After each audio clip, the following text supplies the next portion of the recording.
crypto warriors, changing our world day by day. The way of the crypto warriors, can't rely on the bankers, no way. Hey guys, Bix Weir, Roota.com with your morning horn of Z's, a sip of coffee that I already drank. It's a little later. It's Saturday. I slept in a little bit.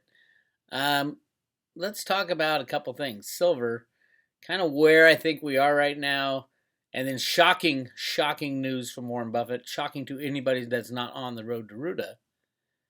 And then let's talk about Bix Weir's credibility and the road to Roota credibility. I love that word, and I know I'm onto something good when people start questioning what I'm doing and say, Bix, you're losing your credibility. I can't tell you how many times I've heard that from people who are genuinely thinking, oh my God, he doesn't know what he's talking about. 2-3 years later, after I do all the research, I say, holy shit, Bix was right. This whole Road to Roota comic book, Federal Reserve, good guys at the Federal Reserve, what's he talking about? Alan Greenspan did it all on purpose? Bix Weir in a Federal Reserve comic book? How could that be? That's all I ever get is, Bix, you're going to lose your credibility. Every time I've heard that, and I'm hearing it a hell of a lot right now, I'll tell you why. I know I'm onto something. I know I'm onto something that other people are afraid to think about. That's the key. All it means is that's where they draw their mental barrier. They can't go beyond that, and then you got to question why. When you say someone, hey, you're losing your credibility by going down this avenue. I know they haven't gone down that road. I know they haven't investigated it. That's where the good stuff, the juicy stuff is. All right, let's talk about silver. Here's basically what happened.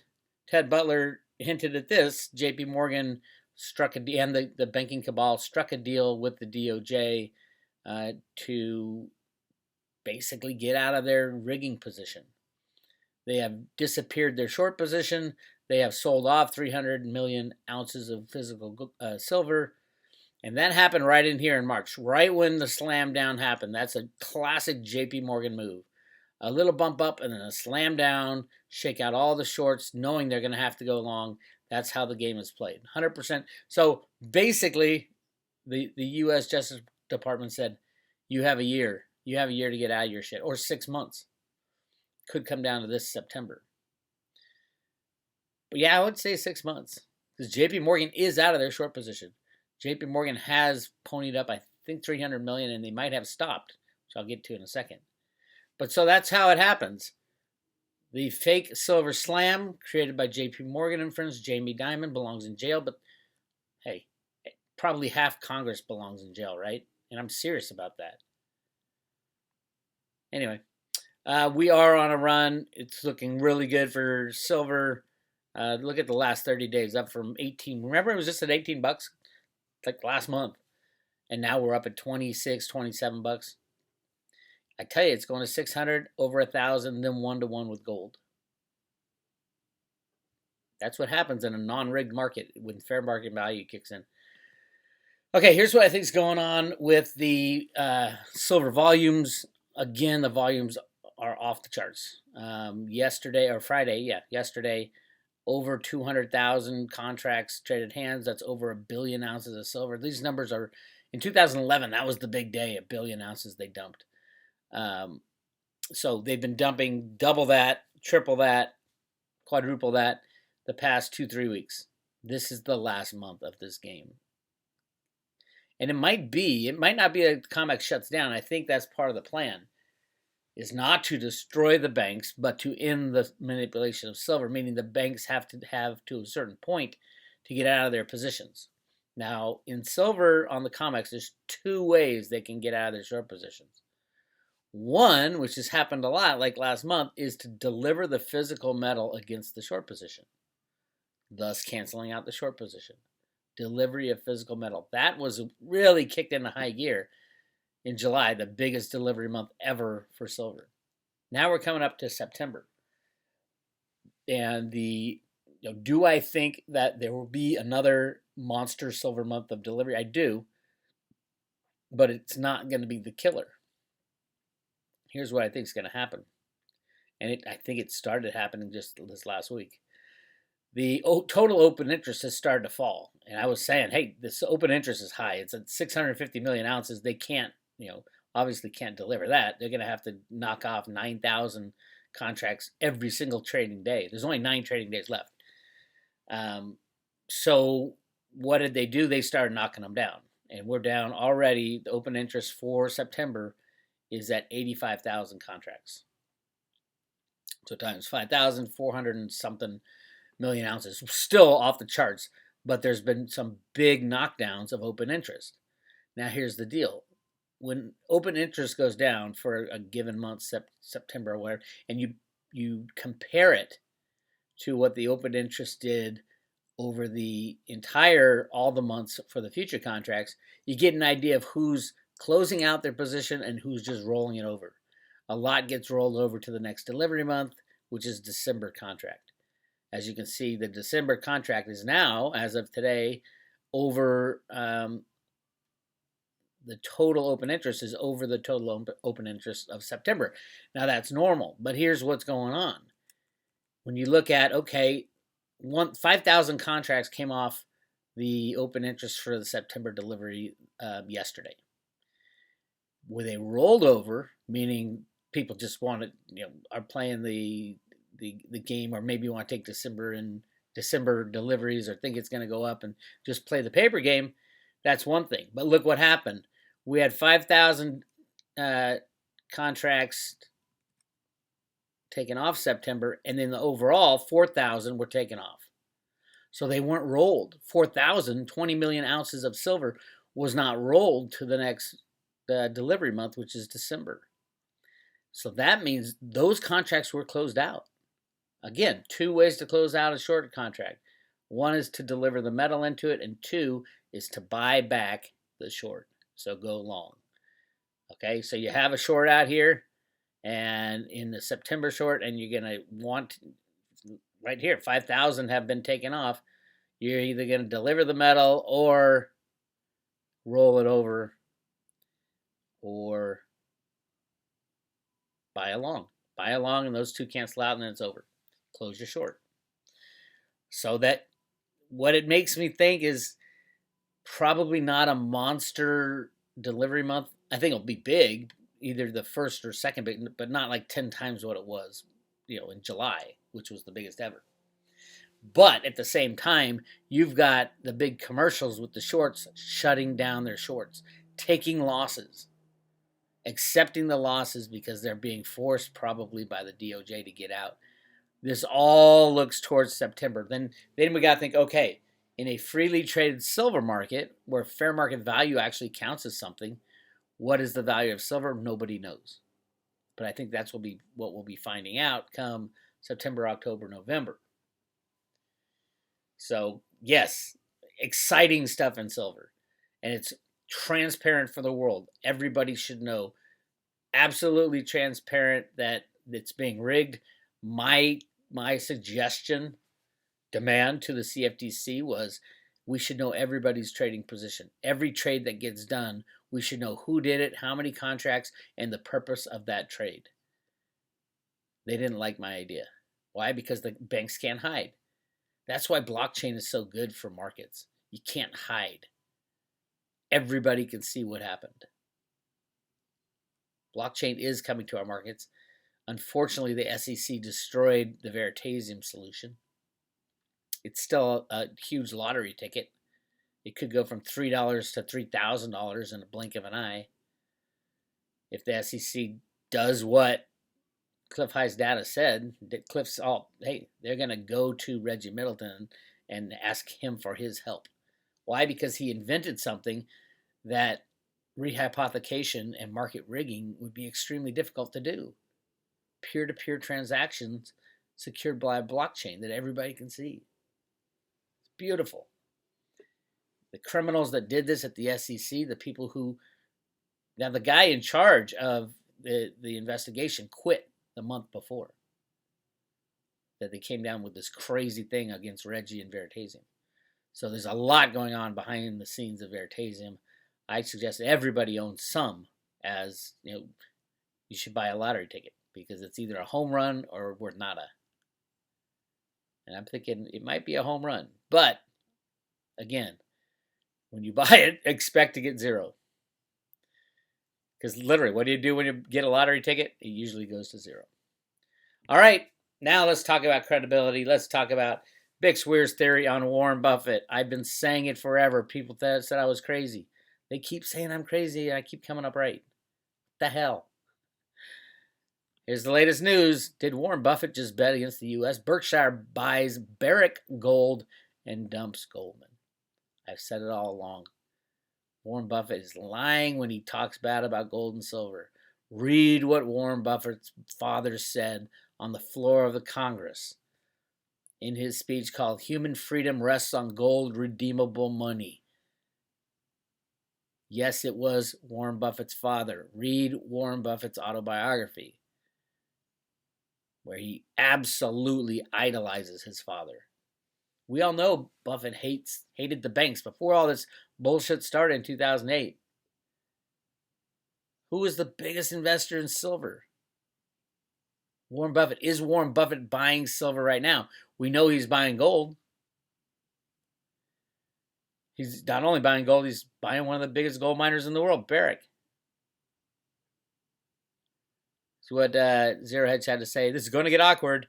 Berkshire Hathaway's latest 13F dropped, and contained inside is a signal that none other than the Oracle of Omaha appears to be now quietly betting against the United States by buying gold. For years, he denigrated gold. Oh my God, Buffett has more quotes. Oh, you just dig it out of the ground, then you put it back in the ground. No big deal, no big deal, no big deal. By the way, your father was the biggest gold bug in the world. You know, Mr. Buffett, you know. You know. I knew all along that you knew. And you're playing your game, and now it's time to pull the trigger. Watch for the announcement at some point in the next few months that Warren Buffett has bought over 1 million ounces of physical silver and is continuing to buy. Maybe 2 million, maybe 1 billion ounces of physical silver. He did it in late 2000, in 1999. Bought 120 million ounces until the government said no, stop it. He said okay, and then they went in and stole it from him. They basically said, hey, you see this insurance company you have called General Re? We found some fraud there. You want us to go away? Give us all your silver, and we'll use that silver to create SLV, the silver ETF. So you think Buffett's got any warmth for regulators or the crypto or the banking cabal? No. But, yep, here it is. Zero Hedge gets into it. They go through every shareholder meeting, say how Buffett slams gold. No gold. And now he's buying one of the biggest gold miners in the world. Barrick Gold's up 6% after hours. Here's Zero Hedge says, so the famously anti-gold investor has abandoned banks, the backbone of American economy, in favor of gold miners. Is Buffett betting against America with leverage positioned in precious metals? What is the most ironic about all this is that Warren's father, Howard Buffett, is among the great gold bugs of all time. Absolutely. That's how I understood what Buffett was doing. He was lying the whole time. Ultimately, he's going to destroy the system, help bring back truth and honesty. Believe it or not. And he's old. He's running out of time. It's like Greenspan's old, running out of time. No one believed me on Greenspan either. They said, Bix, you're going to lose your credibility. I love it when I hear that. I literally have heard that 10 times since I started the interview process with Jenny Moonstone. Oh, Bix, it's a psychic. You're going to lose your credibility. She's already helped my research unbelievably, especially on the gold in the Grand Canyon. I'm like this close to discovering Cibola, the 7 cities of gold. It is crazy. But no, I will not stop. I won't stop following my intuition. I won't put up those barriers. Everybody who says that to me, you're going to lose your credibility. You have barriers. Break through those barriers. What is it that you are afraid of on the other side of me going down that path? What is it that you fear that you shouldn't go down there, so you have to think, oh, everybody who goes down there loses credibility? Who do you think uses psychics and tarot card readings and all that? It's not millionaires. It's billionaires and trillionaires. They use it all the time. They live and breathe by it. You want to talk about their credibility? They're pretty wealthy, and it worked. So yes, I am not afraid of going down the path of psychics and using my own psychic ability to lead me in certain directions. That's the only reason I got here now. The only reason I figured out there's massive amounts of gold in the Grand Canyon. That's the reason for the creation of the Federal Reserve. It's because I didn't listen to people saying, you're going to lose your credibility. It's beautiful. And if you feel that way, send me an email. Say, hey, Bix, you're going to lose your credibility. That's when I know I'm onto something. It's a psychic thing. I think it's a spiritual thing that happens. To me, when people say you're going to lose credibility, instantly I'm like, ooh, I need to check that out. All right. So, yes, Warren Buffett's dad, amazing man, Howard Buffett. He was fighting the bankers back in the 40s. This came out, he gave this speech on the floor of the Congress. He was a congressman out of Nebraska. In 1948, he gave the speech on human freedom rests on gold and redeemable money. And Warren Buffett absolutely understands it, absolutely believes it, has absolutely been lying to everybody about it because he intends to help assist in the destruction of the old financial system. And everybody thought I was crazy, and then all of a sudden, Buffett's buying gold. Wait till they announce it. Looks like Buffett has bought a hell of a lot of physical silver as well and is keeping buying. See all these deliveries lately? Wait for it. Who's the other guy who wrote probably the best paper on gold and economic freedom? Alan Greenspan. Everybody used to tell me, Alan Greenspan's not a good guy. What are you talking about? He's a criminal bankster. I go, dig deeper. He's the best computer programmer that's ever lived on planet Earth. He created our financial system that we have today in the 1960s, 70s, 80s, 90s. And I do believe he is Satoshi Nakamoto. That's what my gut says. And go ahead, tell me I lack credibility for saying that. Because the more I hear it, the more I find evidence that is absolutely true. At least one of them, probably the main guy, the number one guy of the group that created it. And we did a remote viewing session on it, and the first guy that came up was Dick Allgaier drawing a picture of Alan Greenspan. Literally. I'm like, shit, that's Greenspan. And then remote viewing guys do it off a number. That's crazy. So yes, I have posted. I got Jenny Moonstone, her own little section on the private road, the Jenny Moonstone readings on the road to Roota. The latest one, we talk about the spiritual silver knights, what that all means, and you can feel them right now. They are behind us.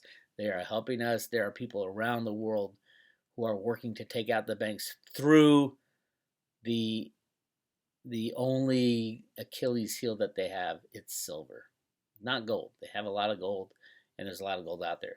Silver is very rare, very valuable, needed in so many different areas. That's why they suppressed it for so long. So check it out. Join the private road. Get the Jenny Moonstone. I'm going to post at least once a month Jenny stuff. And usually I don't post all of it because I'm still working on it. Like the stuff on the Grand Canyon, we're still working on locating spots. And so far she's like 100 for 100 as far as where my research has gone. I'm like, oh, it's got to be right here. And I don't even tell her that. And she's like, well, I'm looking at right here. Same exact spot. I don't know. I can't explain it. But I'm definitely not going to stop due to credibility issues. That's the funniest thing ever. Anyway, yeah, join the private road. I'm giving out 50 Theta and 50 Theta fuel, at least for right now. Theta's already jumped to $40 or 40 cents, $40 soon. Theta will be going over $1,000 a token. Might take a couple years, but hey, it's at 40 cents right now. And I'm giving away 50 Theta and 50 Theta fuel with every subscription to the private road, 1 year subscription. So yeah, if it goes to $1,000 plus, like Michelle Whitedove says, and Michelle Whitedove is the best psychic on planet Earth, at least in America. She won the contest. If it does do that, that's what, $50,000 I'm giving away. You think it's crazy? I know. I remember giving away half a Bitcoin with the Roota subscriptions. No. It was $20 in Bitcoin. Back when it was 0.1 Bitcoin I was giving away. So now 0.1 Bitcoin is what? $1,200. So these Road to Roota giveaways, some of them haven't paid off. Most of them have. We'll see. Veritasium still, it's like a lottery ticket. Everyone's like, okay, Bix, when's this Veritasium going to go? Because I got one from you. Now I'm saying Theta. Theta's going to be a monster. And a lot of people ask me, well, Bix, what happened to Litecoin? Nothing. Litecoin's exactly the same. It's a great crypto. It'll be very useful when the bankers crash, and that could be any day. It could be any year. Does it mean that Litecoin's going to do better than Theta? I don't think so. Not at all. Theta's got amazing potential to be Internet 2.0. Theta's the new World Wide Web. So I like Litecoin. I like Bitcoin. I like Ethereum. I like a lot of other cryptos. I like this one better. I think it's going to do a lot better than all of them. So that's where I am. Anyway, join the Road to Roota. This is Bix Weir, roadroota.com. I'll talk to you later.